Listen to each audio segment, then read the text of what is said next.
Noong unang panahon, sa isang maliit na bayan, may isang batang babae na nagngangalang Pinang na nakatira kasama ang kanyang ina, si Aling Rosa. Si Pinang ay kilala sa kanyang katamaran at madalas na iniiwasan ang mga gawaing bahay.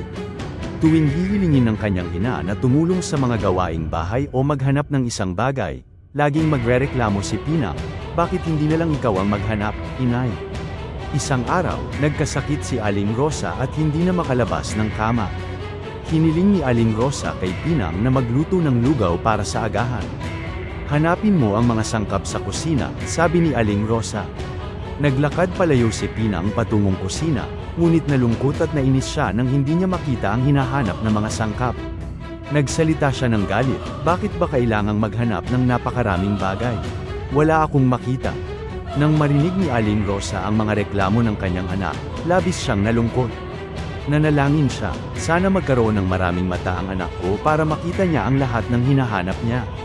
Kinabukasan, nagising si Aling Rosa at nagulat nang makita ang isang kakaibang halaman na tumubo sa kanilang bakuran. Ang halaman ay may bilog na prutas na puno ng maliliit na mata. Ang tanim na ito ay isang natatangi at misteryosong uri ng halaman, may mahahaba at matutulis na dahon at gintong prutas na may mga maliliit na mukhang mga mata. Malungkot na napagtanto ni Aling Rosa na ang kanyang anak na si Pinang ay naging prutas na. Simula noon, tinawag na ng mga tao ang prutas na ito na pinya. Ang maraming mata ng pinya ay nagsilbing paalala sa lahat na maging masigasig at maingat sa mga gawain. At kaya, ang alamat ng pinya ay patuloy na ipinamamana, nagsisilbing paalala sa bawat isa ng kahalagahan ng sipag at pagiging maingat.